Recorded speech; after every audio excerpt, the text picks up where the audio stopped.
Recording in progress.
We're going to call to order the Rules and Appointment Committee meeting for October the 18th, 2022.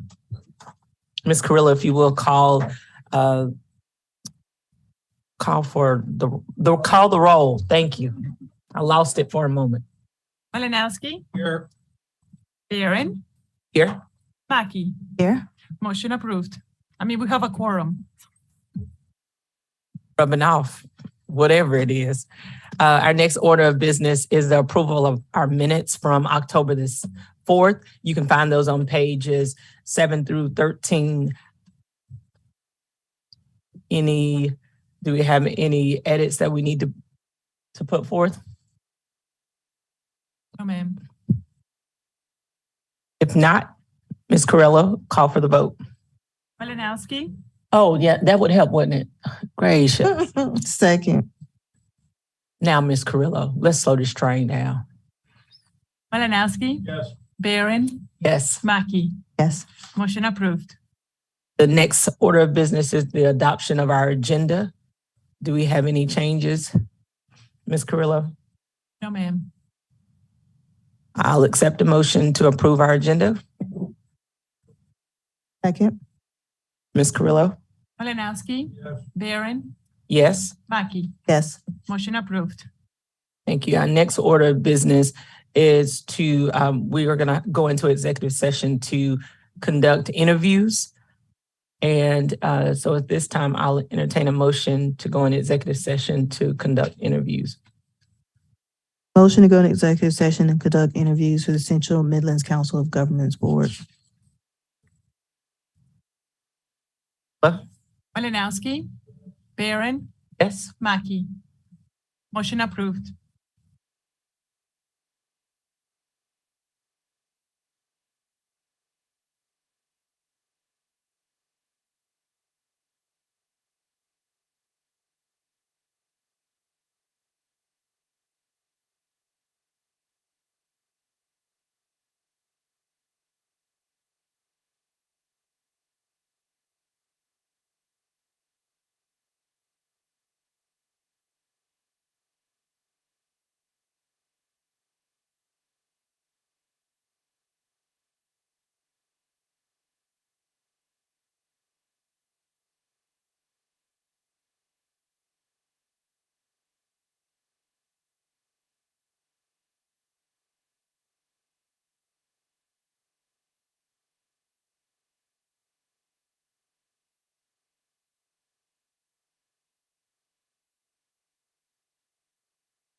Motion to come out of executive session. Ms. Carrillo? Malinowski. Barron. Yes. Mackey. Yes. Motion approved. Thank you. We're coming out of executive session where we conducted interviews for the Central Midlands Council of Government Board. At this time,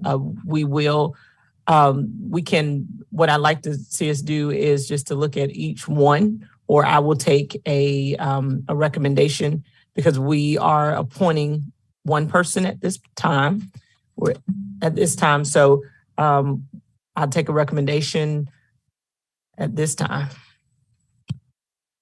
Move to appoint candidate 5A1, Susan Brill.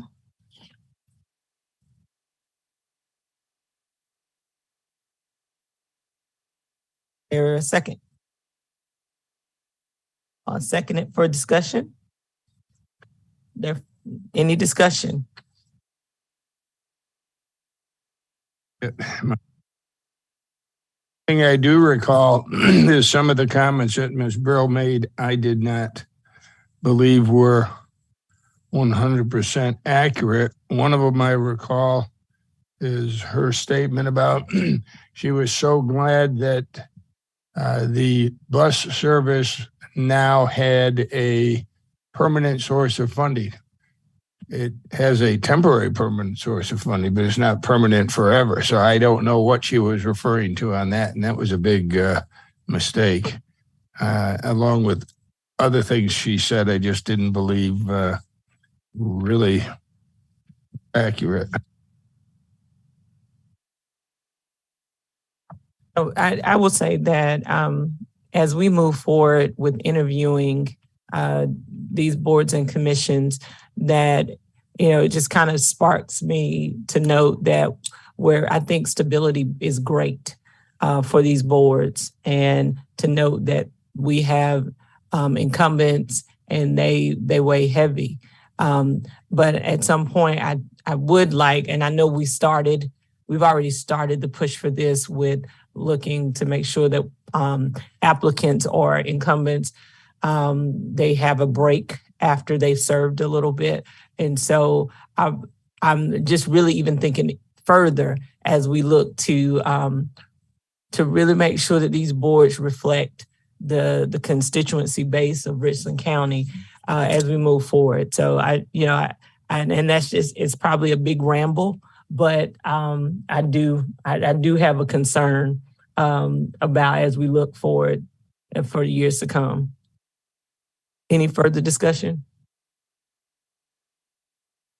No, I do. I think Susan Brill is an incumbent and has served on the COG, Central Midlands Council of Governments. And I think as we've seen with other commission and board, we are, folks, they come and serve. And if they're interested in applying again, we have granted that for other boards. And I think this is one of them. They do a lot of good work, and she has served and has been to the meetings and had good attendance, which is things that we're tracking.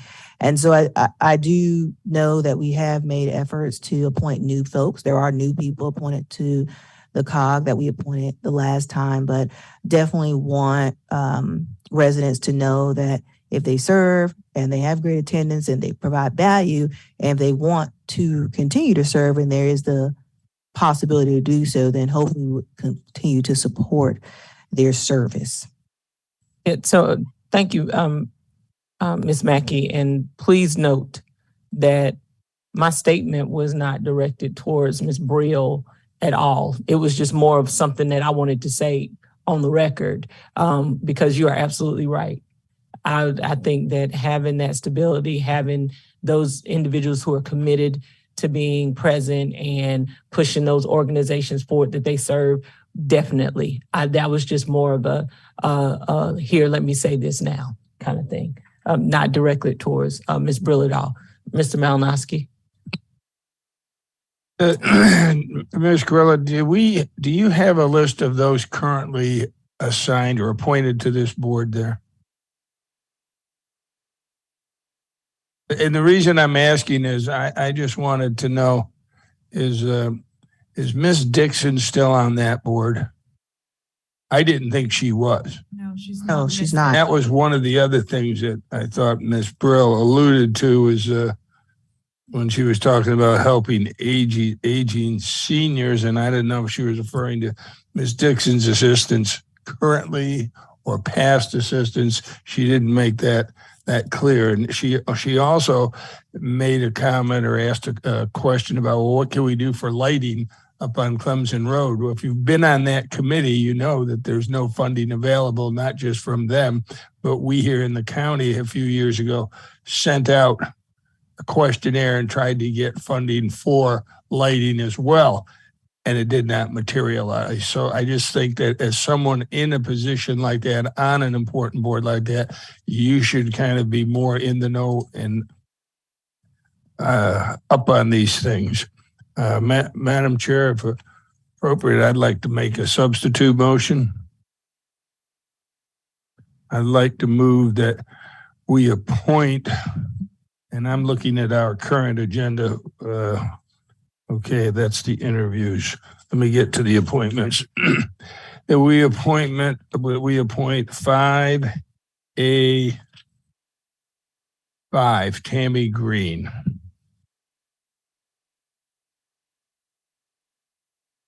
There a second? Oh, I'll second it for discussion. And I will say that I think Ms. Green is a breath of fresh air, as I feel the same way about Ms. Brill, in noting the expertise that she brings to the COG. And I hear you, Mr. Malinowski, with some of the statements that was made, but even as I recant those statements or just kind of think them back over in my head as to what was stated, some of which I believe, like when she talked about Miss Dixon, it was in Miss Dixon's, in another role that Miss Dixon currently plays.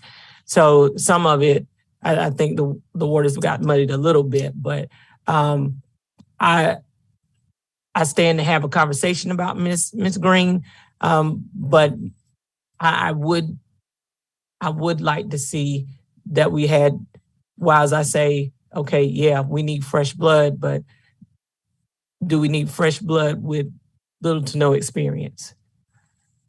That's almost nothing. So, and I don't want to, we're talking about replacing someone who has all this great experience with someone who has no experience. So that does concern me.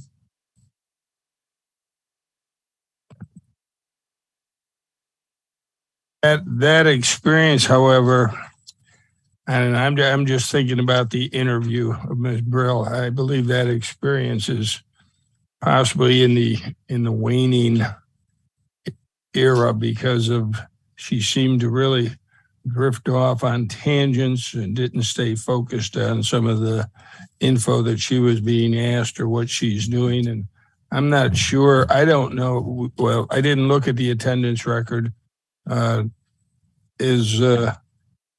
Did she attend the last several meetings since her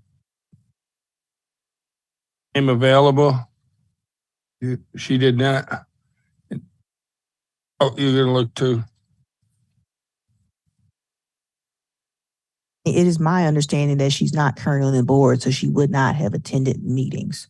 And I didn't think she attended, and to say she's not currently on the board, while the rules state that even though your term may expire, you serve until your replacement. And to me, she could have kept going then, or at least called in and asked that question of somebody on council or in the clerk's office, and she did not. And the reason I don't think she was attending is because I don't believe she was even aware of the new meeting location.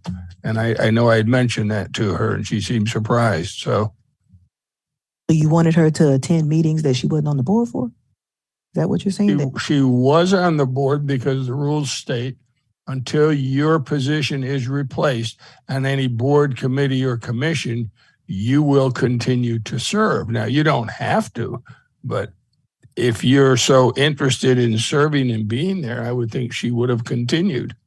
I would challenge us to check with the staff at the COG to ensure that that is what they are telling people.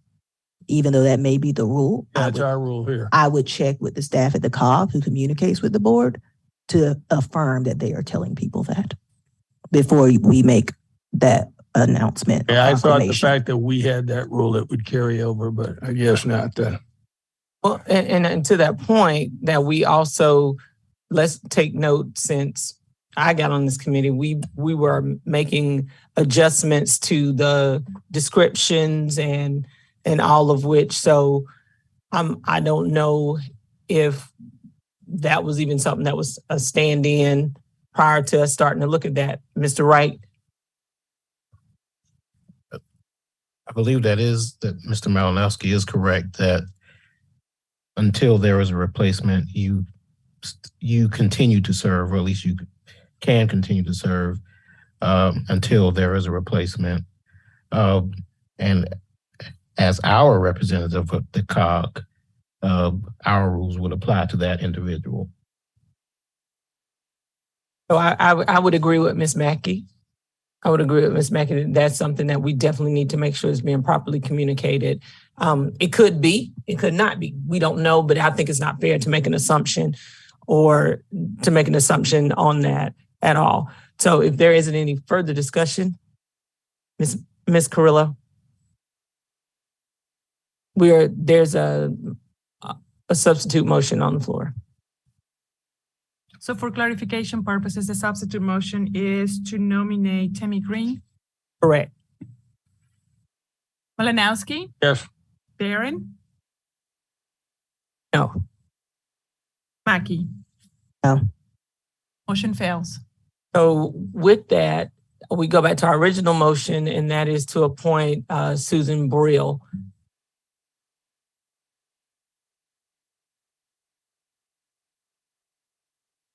Oh, I'm sorry. I thought it automatically went back. I make a motion to appoint Susan Brill, candidate 5A1. Can it? Malinowski? Barron? Yes. Mackey? Yes. Motion approved. And y'all took my agenda away.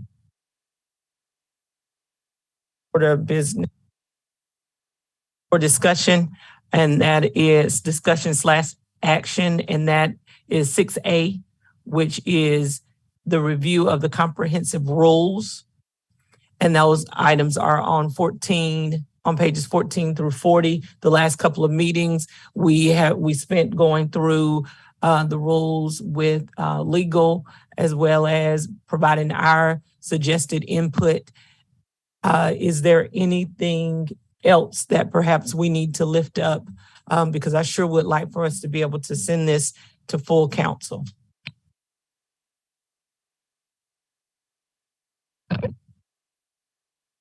That's up, Mr. Malinowski. Yes, we had requested Attorney McLean to provide us those model rules, which she did via email.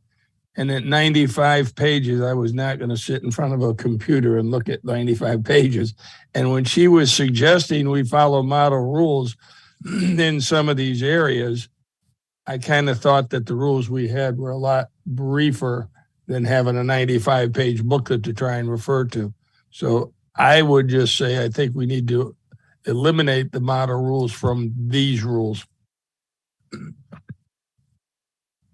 And could you point out the actual section that you're referring to so we can just get to it a lot quicker? Okay.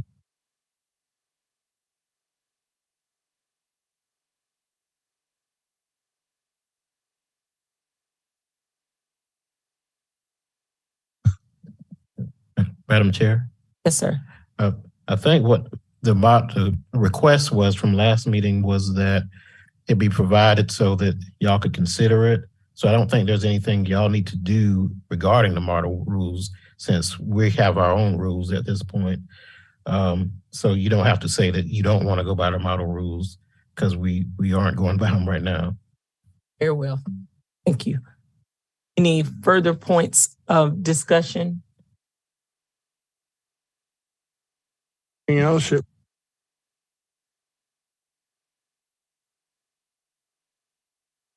Oh, we had we had asked, I thought, and I'm not finding it right here, that we had to determine which agencies had their agencies, or I should say boards, committees, or commissions, had their own rules in place. But I guess as long as they've got their own rules, that would supersede ours anyway. That's correct. That's correct. Okay. I have one comment. I don't know if this is something we can do now or not. And that is where the area is for creating the agenda. I think it was 1.6. Page 18. Compilation of the agenda. 1.6A. But we got to find it in the regular ones. It's not a change. Hey, where I'm going with this on 1.6A is, I think for years we have used the term of a horizon meeting that was being used to set the agenda. And I don't know that the public or even council members, some know what in the world we mean by horizon meeting. We may know what it is because it's the term that we use. I don't know what bearing it has on what we're creating unless somebody can tell me the actual purpose of that wording. And so I'm wondering why we don't just say an agenda creating meeting. Clerk's office, can you provide any insight? Sadly, I don't have any answers to that other than traditionally that's just the name that they call that meeting where the administrator and the chairs and the clerk's office and ACAs meet to discuss the proposed draft agendas that are going to be presented to full council, and mainly is to discuss and review, make sure that all documentations are presented, that if there are any items pending and things like that. So no actions are taken during those meetings. They are mainly to ensure that all the items that the clerk needs in order to present to the council is submitted in a timely manner and is discussed, and if there are any corrections. So presently, it is called, I noticed that it's called an agenda setting meeting. I think that's what you call We call it agenda setting / horizon meeting to just clarify the purpose of the meeting. And I think that's what Mr. Malinowski is bringing it up. Currently, it's actually 1.7A, not 1.6. Currently, it just says 1.7 agenda A compilation. The agenda for regular meeting of council shall be compiled by the clerk on, and it gives all the specifics behind it, of which Ms. Mackey came up with some preferred language that we thought on that. So that was the one, and that may just be something that's an in-house item that rather than we use, it's horizon meeting is not mentioned specifically in the rules. So I think that's something that the clerk's office can just put different words out when you set out the meeting. I don't think it's a deal breaker with the terminology at all. There was the what number, and Ms. Mackey, I know this right off. This was one of hers. The electronic participation, what number is that one? Sir. I got it there. Got it? I got it. 1.5B. Ms. Mackey, for the sake of unity coming out of this committee, I'm going to support your motion. That grand. Thank you, Mr. Malinowski. All right. So motion to accept the rules with the recommended changes. Further discussion. Brillo, call for the vote. Malinowski, Barron, Yes. Mackey. Yes. Motion approved. So the next order of business for discussion / action is 6B, which is the internal auditor position. We had conversation about this when we were looking to update our different committees and so forth. This is a position that is vacant, and we did have conversation as it was presented to full council at our last meeting, and it was recommended that, of course, if we would like to see this position filled or to have any further action to be taken upon it, then we could make a recommendation out of this committee to send to full council. And I'll open up the floor for discussion or a motion. Madam Chair, I would like to say, and I don't know if this is a staff thing or not, but I would like to say that I am in support of the internal auditor position. And I'm not sure if we have advertised for one, if a job description has been made. I think that needs to happen, but I'm not sure that that is our committee's responsibility. But I do think a job description should be made and it should be advertised. I would agree with you. And I think for the purpose of this discussion is just to make a recommendation to full council, because it is based on what the administrator said, it lies in the hands of the chair and council. So in order for us to even explore or to push forward any additional opportunities, we have to have something to come out of this committee. Mr. Malinowski. Hey, Madam Chair, there may be some old language regarding the internal auditor position, what the qualifications or what we were looking for.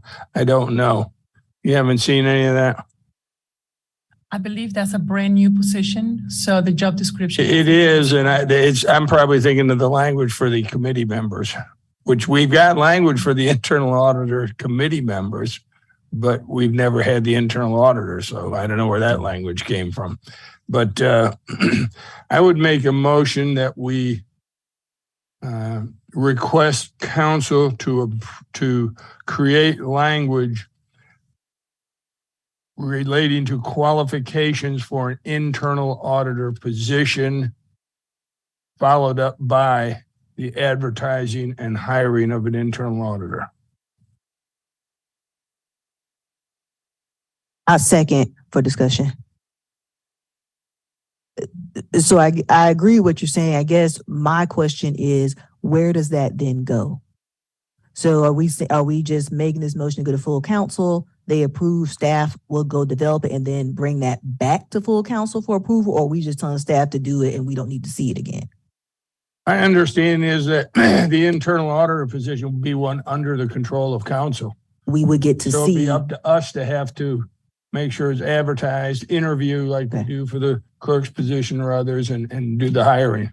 So would it make sense for that to also go to the employee evaluation committee, since they are the ones that have been handling those processes for other positions that report? Evaluations, right. Then they've been kind of leading the hiring process for any positions that report to us. So I think if I could make an amendment to your motion, just to add that information be sent to the employee evaluation committee. Okay. Brillo? Malinowski? Yes. Barron? Yes. Mackey? Yes. Motion approved. So our next order of business is for information purposes, and we will look to see our next advertisement it's out right now, isn't it? It's out right now. It's currently being published, and the deadline for submission will be November the 10th, which will be our last one of the year. And so we're going to continue to get applications, and we'll continue to interview. And the next order of business is applications that are on file, this is 7B. And those are on pages 42 through 46. Please note that the highlighted applicants have more than one, have selected more than one board or commissions. And again, this is for information purposes. Madam Chair, I'm sorry, and I don't know if this falls under here or another category. But as we look at kind of openings and as we're filling, we talked about this on a previous meeting, and I'm not sure if we just need to add as another item, but we talked about some of these committees don't meet on a regular basis.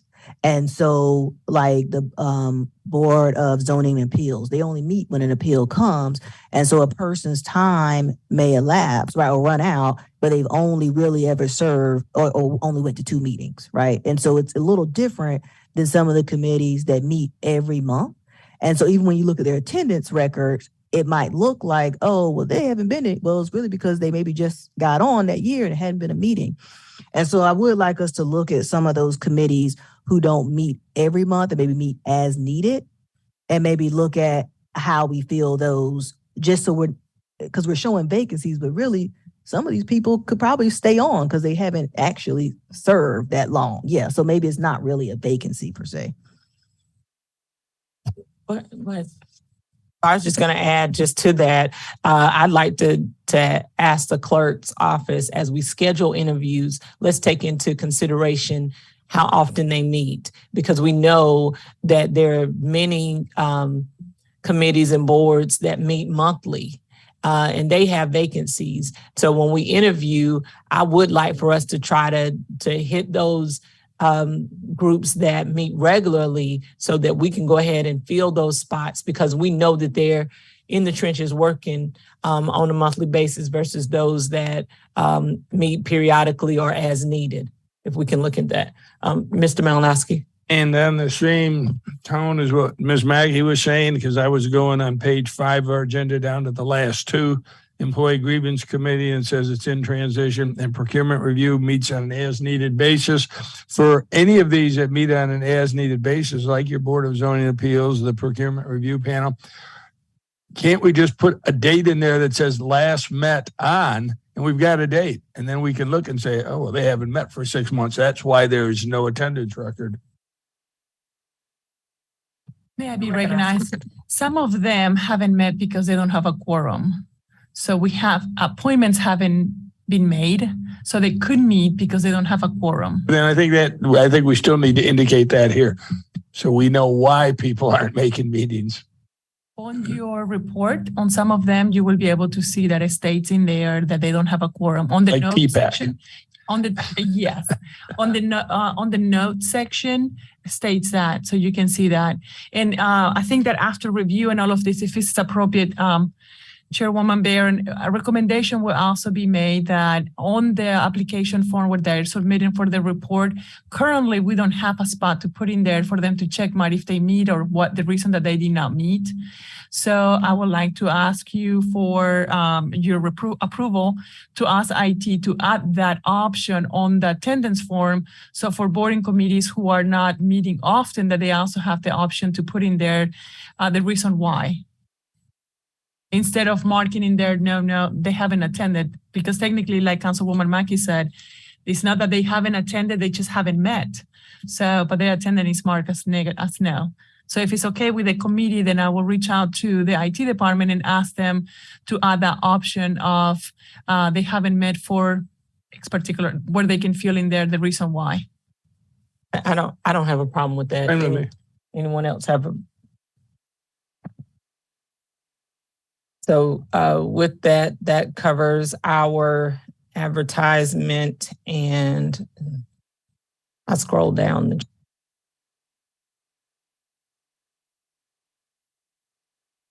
Pop up the.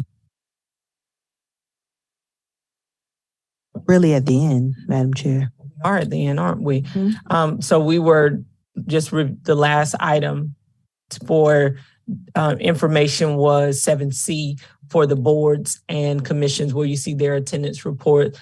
The clerk's office has given us an update on what's there. I did note that, we have some that we haven't received anything from. And I think that it's important that now let me ask this question before I make that statement. The ones that we've not received anything from, I see there's only 2 of them. So other than that, we've gotten something from everyone. Correct. The ones that are listed, we have received them. Yes. Excellent. Thank you. Our next order of business is adjournment. Motion to adjourn. Grillo? Yes. Barron, Yes. Mackey. Yes. Motion approved.